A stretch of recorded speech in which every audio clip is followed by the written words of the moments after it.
sa mga Pisma class. Hello mga kapatid! Patuloy po sa pagsiwalat sa katotohanan para maraming mga kaibigan natin, mga kapanalig natin na matuto sa mga katotohanan. At ipagdasal niyo po yung team natin sa ministry at ang Diyos po ay sobrang natutuwa sa ginagawa ninyo. Dahil sabi niya, ang may pananampalataya sa akin ay gagawa sa aking mga gawain. At yan po yung ginagawa natin, evangelization, preaching the truth, because sabi ni Father Gabriel Amort, we need to re-Christianizing the Christians. Dahil marami ngayon Kristiyano pero pagan yung mindset. Salamat sa inyo ha. Malaking tulong yung ginagawa ninyo. Kahit ilan lang yung manunood, makatulong po yun.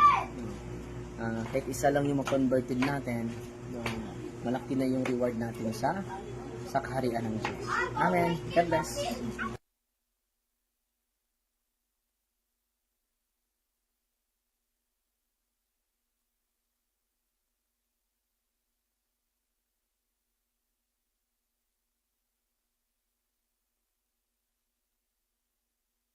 Ang bungad na panalangin sa ngalan ng Ama, ng Anak, at ng Espiritu Santo.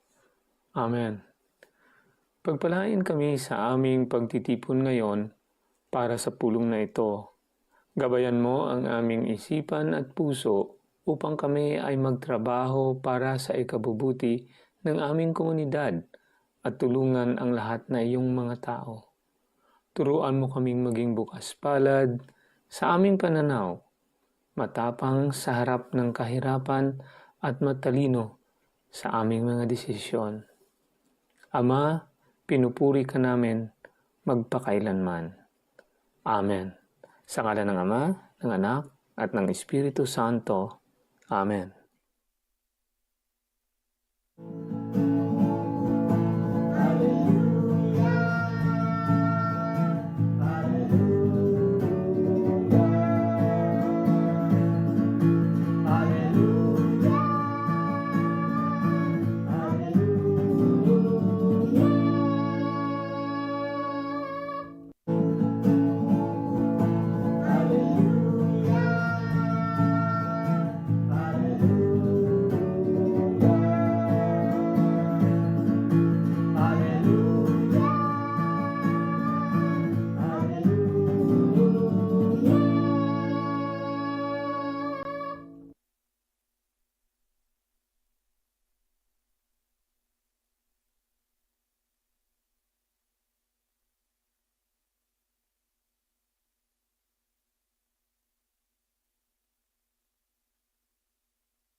Ang mabuting balita ng Panginoon ayon kay San Mateo, Kabanata 13, talata 44 hanggang 46. Papuri sa iyo, Panginoon.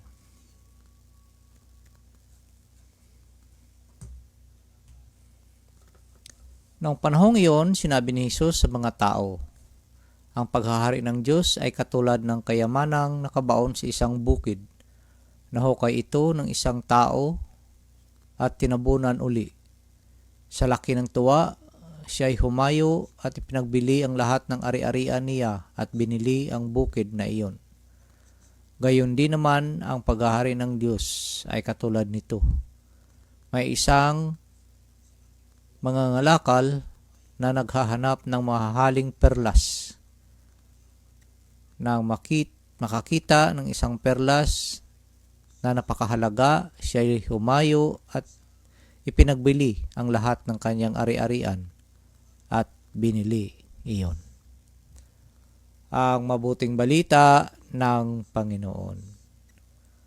Pinupuri ka namin, Panginoong Hesus Kristo.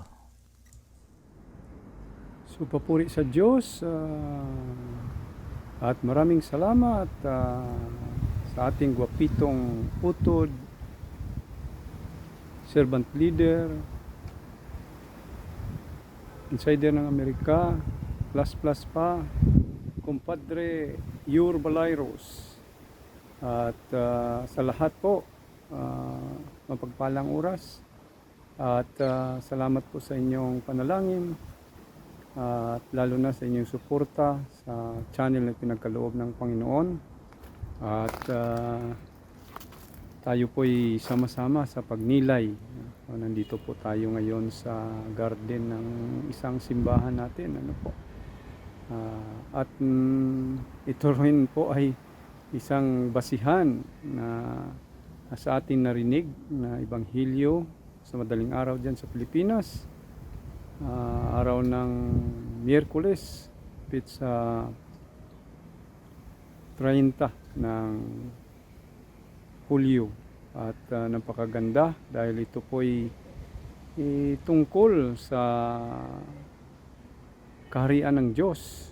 Ayon ang buod na gustong iparamdam ng ating Panginoong Hesukristo. No? Tulad po niya ito. No? Tulad ng bukirin.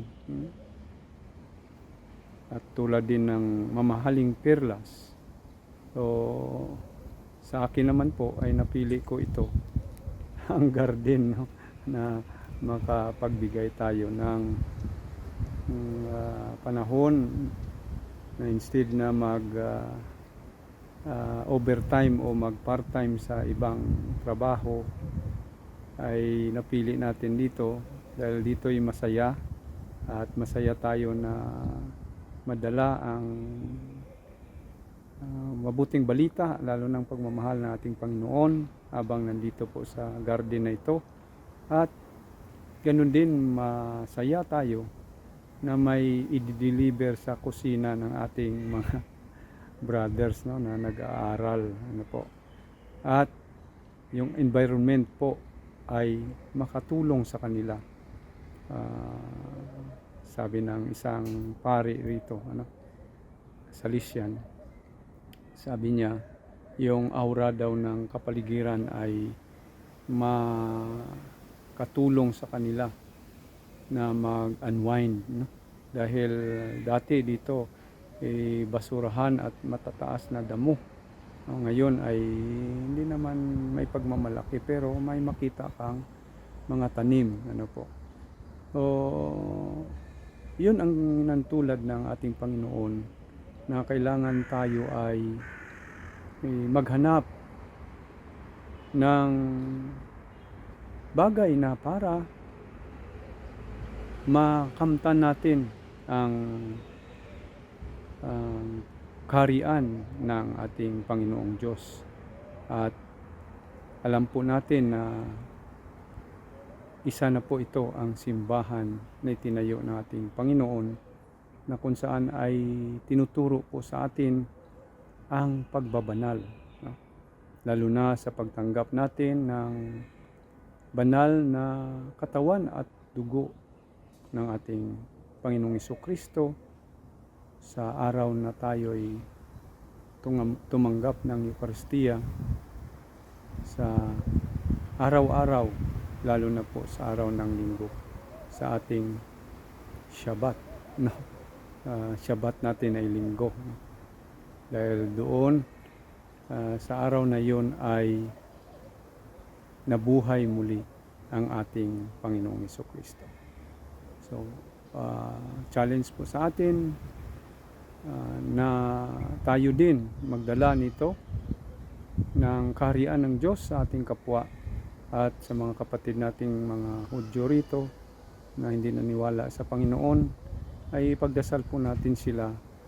At ipagdasal niyo po kami na panilbihan sa kanila na maramdaman nila ang pagmamahal ng ating Panginoong Diyos na 100% na tao, 100% na Diyos ng ating Panginoong Hesukristo. Shalom, Belhetraot, back to you. Guapitong utod, Pismayur Balairos. Shalom, shalom. Toda Lael, Toda Hashem, Toda Elohim, Toda Mashiach. Letraot.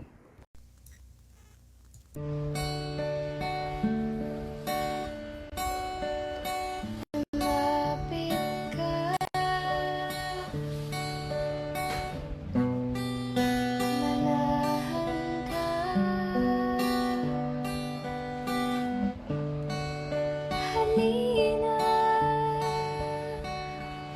sa aking piling.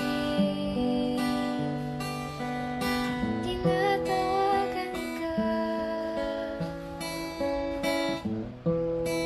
banal mong presensya, Espiritu, banal manahan ka, Espiritu, banal lumapit ka. Prayer for the indwelling of the Holy Spirit. In the name of the Father, and of the Son, and of the Holy Spirit. Amen. Holy Spirit, powerful consoler, sacred bond of the Father and the Son, hope of the afflicted, descend into my heart and establish in it your loving dominion. Enkindle in my tepid soul the fire of your love, so that I may be wholly subject to you. We believe that when you dwell in us, you also prepare a dwelling for the Father and the Son. Deign, therefore, to come to me, consoler of the abandoned souls and protector of the needy. Help the afflicted, strengthen the weak, and support the wavering. Come and purify me. Let no evil desire take possession of me. You love the humble and resist the proud. Come to me, glory of the living, and hope of the dying. Lead me by your grace, that I may always be pleasing to you. Amen. In the name of the Father, and of the Son, and of the Holy Spirit. Amen. Espiritu,